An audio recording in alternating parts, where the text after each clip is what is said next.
Welcome back to the Unstoppable You podcast. I'm your host, Evie. So excited to be here today. And if you're listening and watching over on YouTube, you will know I am joined by the one and only Brook Thomson, my gorgeous husband, my business partner. Welcome back to the podcast. Thanks for having me back. I've had to really rope Brook into this one. But ever since we did that first podcast, gosh, a few years ago now, when it first launched in 2020, it was one of the most downloaded, one of the most listened to podcast episodes. And I've always wanted to bring you back on and pick your brains. And I think that you offer a really unique perspective on business and in a slightly different business to my business, for example. And I think that there's loads of insights to talk through today and for you to share. So I'm really excited for that. Before we dive in and get to your quote, I would love to remind everyone, if you are interested in building your solo business, the Strategy and Soul Mastermind is officially open for the end of October 2024 round. So excited for this. If you're a coach, a creative, or a consultant, and you're ready to go big on your soul's gifts this year and beyond, I would love to support you. All of the information and the details are in the show notes or in the description below. So definitely book yourself a free call or reach out if you're listening to this at the time of recording. So let's dive into today's podcast. From $0 in sales to 6 million plus in sales in 6 years. Like, mind-blowing. Insane, incredible. So before we dive into that though, Brook, tell me what your favorite quote is and why. Well, I guess it's quite fitting for this podcast. But mine is that if you find something you love, a job or a career, that you'll never work a day in your life. Yes, well, I love this one. And I feel like that's so you as well. How cool. Okay, so maybe I'll just take them on a little bit of a journey down memory lane. Definitely go check out that first podcast episode if you want to hear more about Brook's story, about really going against the grain and following his passion and creating success. But I think one of the coolest things, and I think is so inspiring, and I want to share this because I feel like we need to talk about this kind of stuff more, is that you were diagnosed with ADHD. You also have dyslexia. And so traditional schooling, academic stuff, and, by society's measure in the earlier stages of your life, like, it would have been mind-blowing for someone to think that you're now this multi-million-dollar business owner and has, wild success. And I just think that is so freaking cool. And we don't have to go into all the details. And I know you shared a lot about your journey in the first episode, but I think that that's something to really celebrate and recognize, and would love to hear, what do you think are some of the things that has supported you, within keeping that diagnosis in mind? What have been some of the things that have really supported you to be successful? Sure. So for me, I always tried to, when I was growing up, think that I didn't have ADHD or didn't have dyslexia, or I wish I didn't, because it obviously made it so hard for me to learn and so hard for me to take on information and just like be there at school and, do school. So it took me a while to be able to figure out the tips to actually be able to learn, to actually be able to focus. And that didn't really happen until I was later on in life, when I was probably like 18 or 19, when I started studying.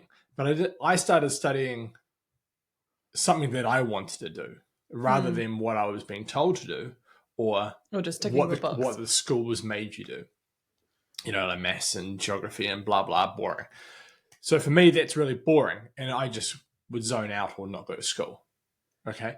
So in saying that, I found a passion that I liked, and so I went to tech and learned how to do all that, and was top of the class, and that was like, what the heck? That's just like unheard of for me. Like, I don't do good at school, and I don't do good at tests, and so I was proving myself wrong, like every week sort of thing. And, I'd be answering questions in the class, and I'd be doing that, everything I could really in the class. But for me, it was like so bizarre, because it was just so unnormal for me to experience being good at something. And I think, yeah, I mean, for someone who has ADHD, is being able to obviously focus on something. And I think that that's what really helped, was finding something that I liked. And when I did, it was super easy and it felt so natural. Yeah. Yeah. Yeah. So essentially going back to that quote, it's Exactly. like finding... that quote is that's my life. Like, if I can do something that I love to do all the time, then I will concentrate on it and I will I love smash that. it. Yeah. I love that. You really just had to find your thing. And and sometimes it takes a little bit of trial and error. Like, I know certainly my experience, we've been together many years now, but my experience was, and you shared this as well with me, that you would jump from one thing to the other and you were testing out a whole lot of things and trying to make things work. And I think that is maybe sometimes a characteristic of ADHD, or you're just trying to find what it is that is calling you. Yeah, I do think, sorry to interrupt, but I would jump around and I would go to different jobs, and it would either be too hard, so I'd give up, or two, I would get bored and it'd be too easy. So being able to find something that you can, one, be really good at, and two, don't get bored, was one of the things I was like, right, I have to find that. With business, that's one, it's your business. You can grow it as much as you want, or as fast or as slow as you want. And two, obviously you're your company, so you're not going to be bored at it, So it was like, for me, I was like, well, it's business, your passion, right? Business is a no-brainer, So that's where... And I think also what we talked about in the first episode with you, which, again, go back and have a listen after this one, but we were talking a lot about like your entrepreneurial side, and that you've always had this thing for entrepreneurship, of like trying out businesses and selling things and creating things from scratch and figuring it out. And I think that you love a challenge, and you love the freedom that business gives you, and that not necessarily like fully the flexibility. Yes, that's, I think, one of the beautiful benefits at some point in time in your business. But I think what you really love... I don't know about flexibility. It's depends. A different type of flexibility. Yeah, like, and it depends. What is it now? It's 3:00 in the afternoon and we're doing a podcast. Like, yes, it gives me flexibility, but it's hard work. And you know that with your business as well. Yeah, totally. But I think, and different businesses work different ways, right? We can build in more flexibility or less depending on the season of life that you're in, which we also acknowledged as well, is like, it can support you in different seasons of your life. But anyway, I digress. But I think what you really love is that the autonomy is like to do what you love, to do it in the way that you love doing it, to be challenged in a good way, and wanting that growth as well, and seeing the fruits of your labor, essentially. Absolutely, yeah. Yeah, so good. Okay, so tell me then, what are some of the other things that you attribute your success to? I would say, well, obviously when we opened the shop, gosh, 7 years ago, 7 years, almost 7 years. I think, like, it's just like hard work, and like, and knowing the goal, and knowing what the end goal is. Yeah.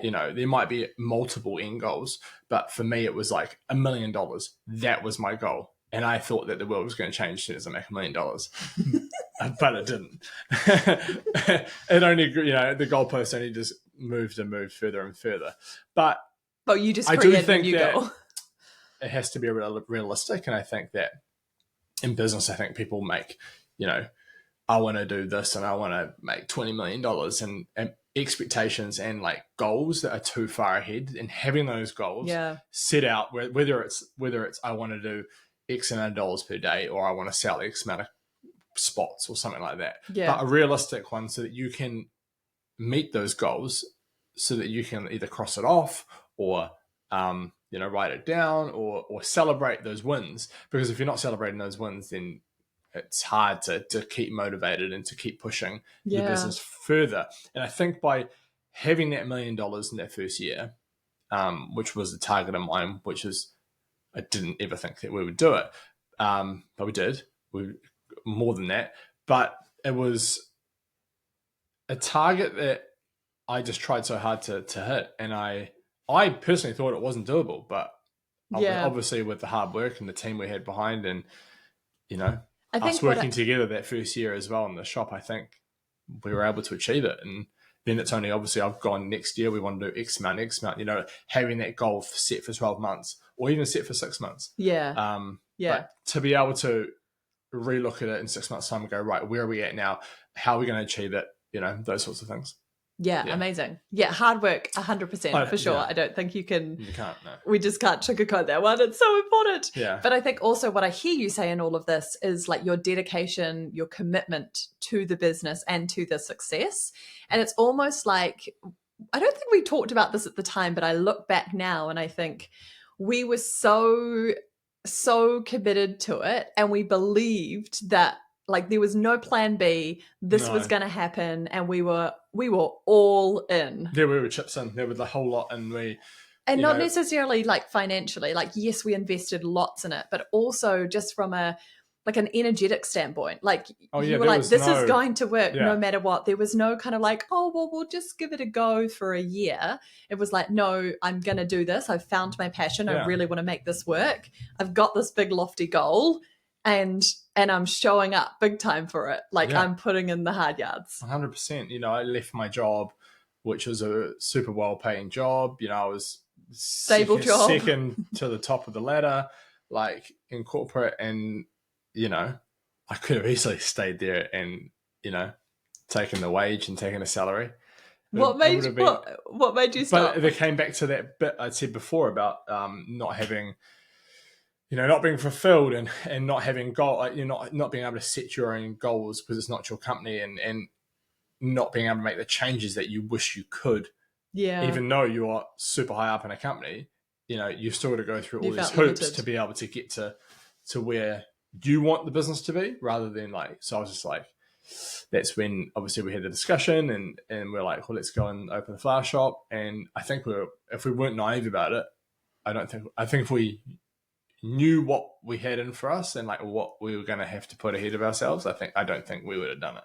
But because we were naive, we did it. Yeah, but I was naive anyway. Even though this is what I do.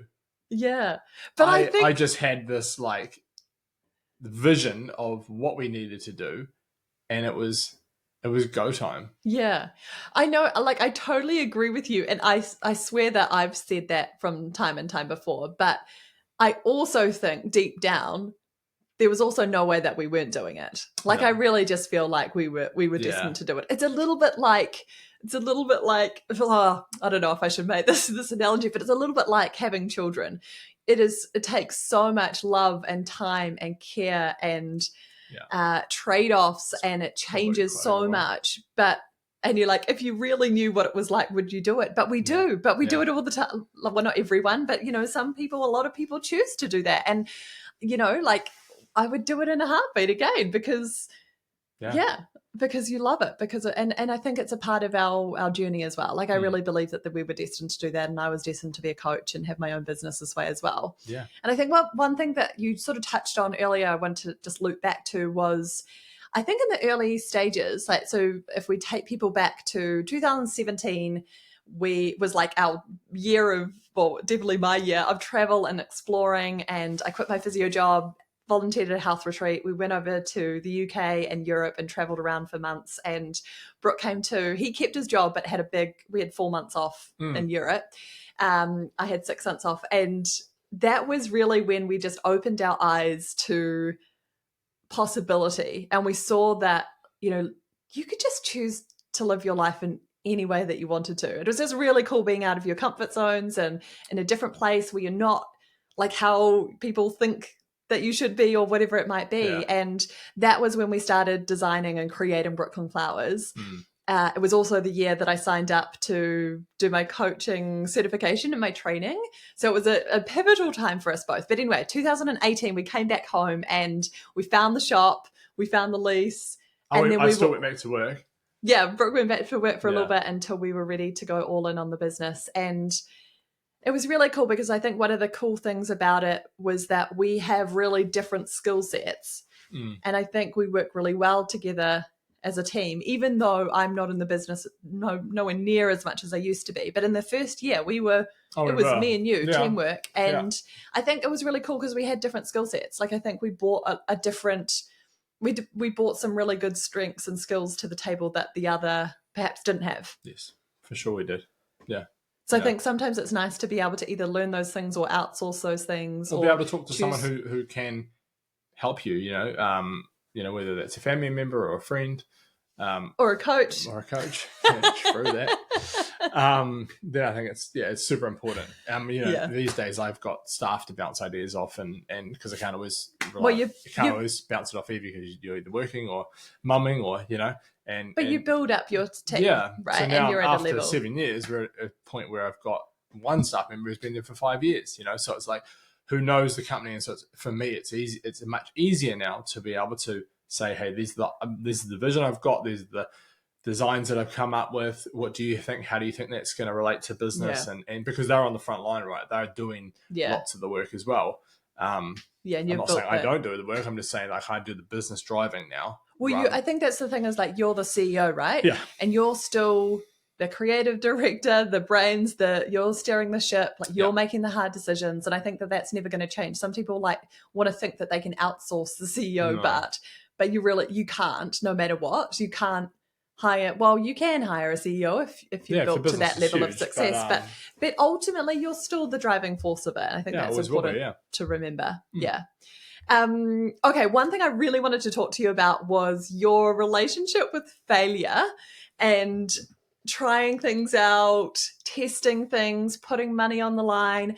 I think you do this really well, and I think that it's a skill of yours and something you've definitely developed over time and got better at.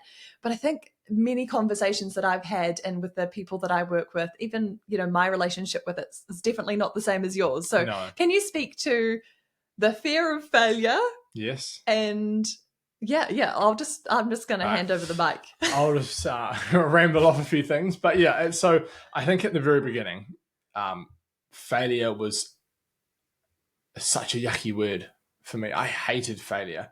Failure for me is lots of people. And it is for lots of people. But I think it also, for me, it probably went back to childhood as well, and that's probably stuff that I've had to work on throughout my adult life.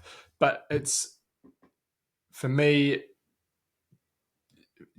getting into startup, like starting something up or investing in a business or investing in a product, the more I've done it, the easier it's become to be able to invest, like to put money aside, but not even money. It doesn't even have to be down to doing that. It could be taking, a risk on a new product that you want to release, but it might not be ready, or but I could just be like, tweak it a little bit more. Oh, we'll just give it 2 more weeks. Nah, get it up. Like, if it doesn't work, then at least you've tried. Tell me more then about how you've got better at that. By doing it more and more. So putting yourself out there, or taking the risk, or just acting on an idea. Because it's not gonna fail straight away. And if it does, then it's not meant to be.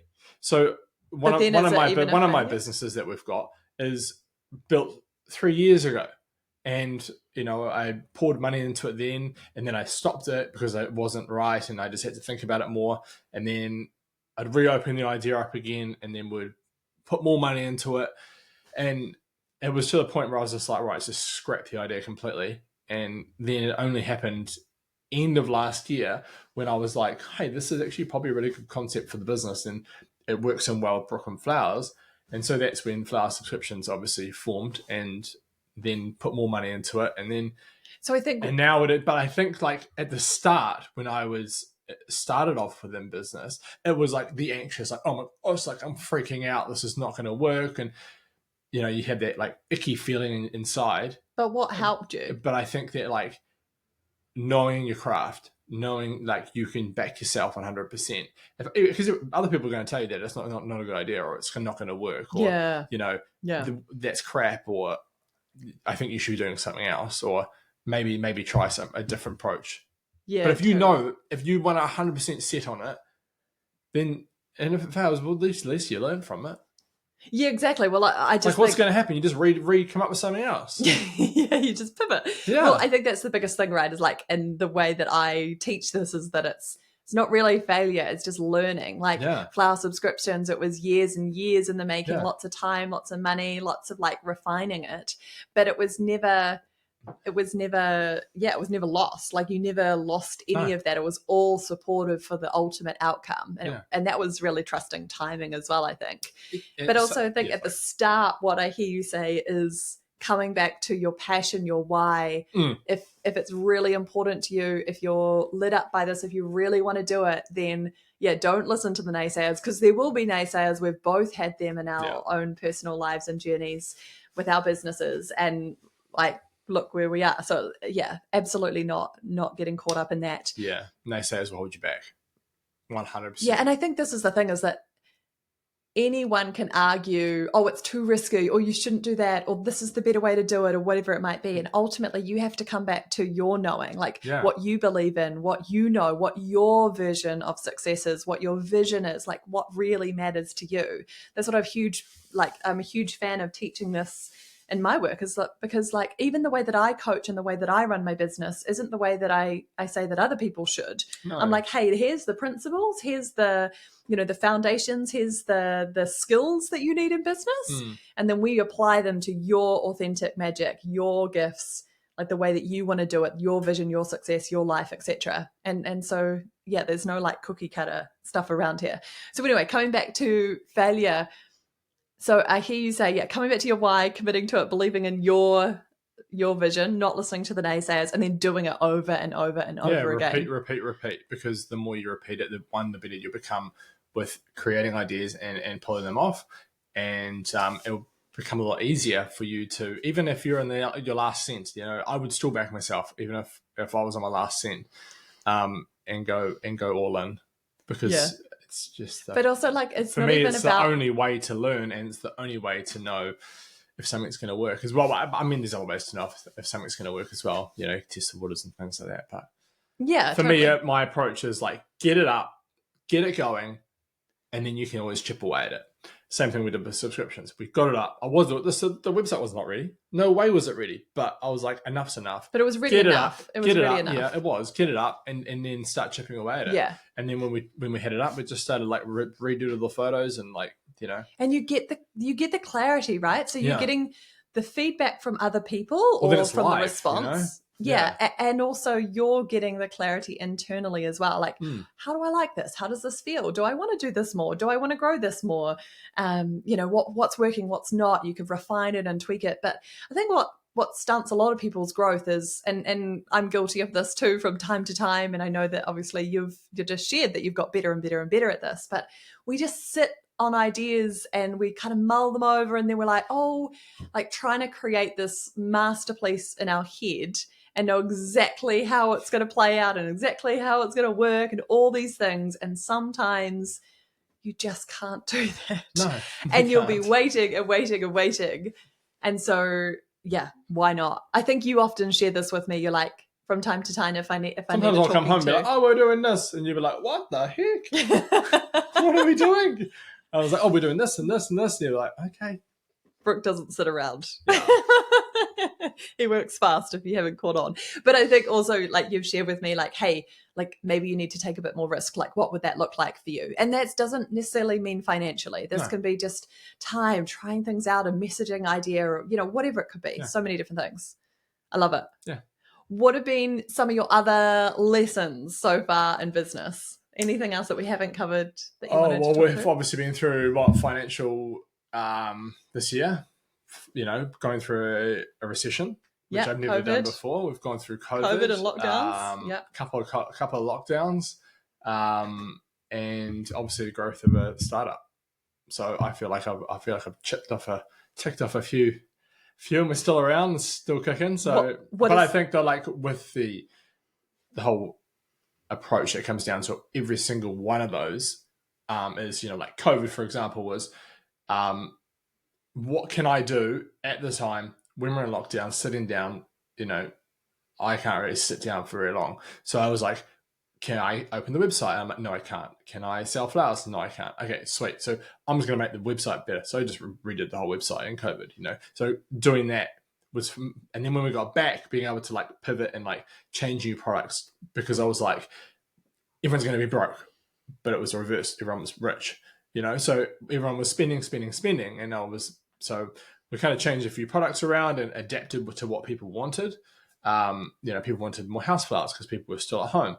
So we did that. And then obviously the recession came, and that was a make change fast sort of. Well, it's just like refining things and being on the ball. It doesn't, looking at people finances, can apply this to different ways in their business, because it's not necessarily your business is the same as everyone else's. No, but the key is just to like making sure that you're looking at all your business, making sure that either the products you've got or the services you offer are meeting the market and what they want, rather than what you think is good. I think it's just making clever decisions. In business, people are like, oh, but I really love it. I love this program, or I love this product that we sell. Yeah, that's great. But like, if it doesn't sell, it doesn't sell.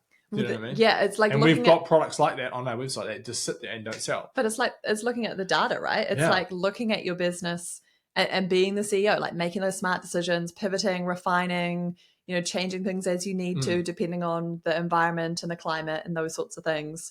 Yeah, and I love that piece around, oh, but I really love it. I definitely have some of those things in my business. But to be fair, you back them up with the data as well. Yeah, if you back it up, then go for it. Yeah. And then just the recession, I think that has been a huge learning curve for me, because I've never had to obviously deal with financial crisis that obviously we were all in. We don't want to call it a recession, but I obviously just called it like, we actually didn't ever say that name. No, we didn't. No, we deleted. I'm surprised that you're saying it now. Well, we deleted that from our household. We did, yes. But I'm just trying to like say it so it's like easy for people to know. What I'm talking fair about. Enough. But like, I went through more struggles last year financially than I did this year mentally. My mind was a lot better this year than it was last year, and I think that obviously I was able to make changes in the company that allowed me to have a little bit more breathing room. And I think just having the extra breathing room allowed me to, one, be more creative and focus on the business more. Yes, it's been a hard year. Cash flow has been super hard, like all those sorts of things, super, super tough. And I've never had to deal with that before. So I'm having to learn all these new ways of doing business, which has obviously been nice. I love learning new things in business, but I think it's that resilience as well, right? You build your confidence, your strength, your resilience, all of those wonderful things that you need, I believe, in the challenging times. And you can liken that principle to anything in business and life. Yeah. It's the challenges that make you who you are. And it's, if you can navigate those challenges, you're then on the brink of the next up level and so forth. Yeah. Amazing. I think I was just going to say one more thing that I admire and I think is a gift of yours that I think other people can take and resonate with, or, apply to their own businesses or lives, is your ability to make decisions and act on them quickly. We kind of touched on this a little bit with the failure, but I think you don't sit around and wait for these decisions. You make them and you figure things out as you go. I think sometimes we can be a little bit hesitant. And look, there's nuance to this. Like, we should be thinking about, like, does it actually make sense? Do I have the resources or the time or whatever it might be? Is it aligned? But sorry to interrupt. I think you'll know if you're running a small business or a medium-sized business, and I think if you've got those ideas that you want to run with, you'll know if it's got that feeling of this might not work, but or you'll have those feelings that like it's going to work 100%, or that you can back it 100%. Because if you think you can't really back it, or you can't like do the job and make it work, then I don't think that's how I do it anyway. Interesting. Yeah, I feel like there's getting lots behind of nuance to it. Yeah, your ideas. I think, but maybe it comes down to like checking in with your intuition, which is what I would suggest here. Is like, and do you have do you really want to launch it? Like, so for example, and I'm going to do a whole nother episode on this in a video, but like launching YouTube, right, was something that didn't necessarily make complete sense on paper. I was definitely told many a times not to do this. You were even told by me. I even told you not to do it. And then I gave up and I was like, look, you just do what you want to do. But that's the thing, right? And I'll share a whole lot more of this, another video, another conversation, but it never left me alone. I kept coming back to this idea like a year and a half on. I dabbled in it, I trialed it, and I was like, it's not quite right. I've got to figure this out. And I was like, I can't stop thinking about this and wanting to bring it into my business and finding ways to bring it into my business. And I just realized that even though I'm not a, videographer, or even though that I didn't perhaps have all of the space and time to make this, perhaps what I see it being in the future, like the vision for it, I just had to show up and do it. And because it was on my heart and wasn't leaving me alone, I just had to do it. So there's so many different things to this. This is where it's great to have like a sounding board and a coach or a safe space to talk this through, because I think sometimes though, if you knew, like thinking about it and checking in with yourself deep down, am I holding myself back here? Am I not taking action because I'm scared of failure or whatever it might be, the doubt wobbles? Or is it actually I really like this idea, like flower subscriptions. We're going to keep chipping it away and it's not quite right yet. It's coming, and trusting in the timing of it. So, and sometimes maybe it's just an idea and that's it. Yeah, well, I've got lots of ideas that I haven't done. Yeah.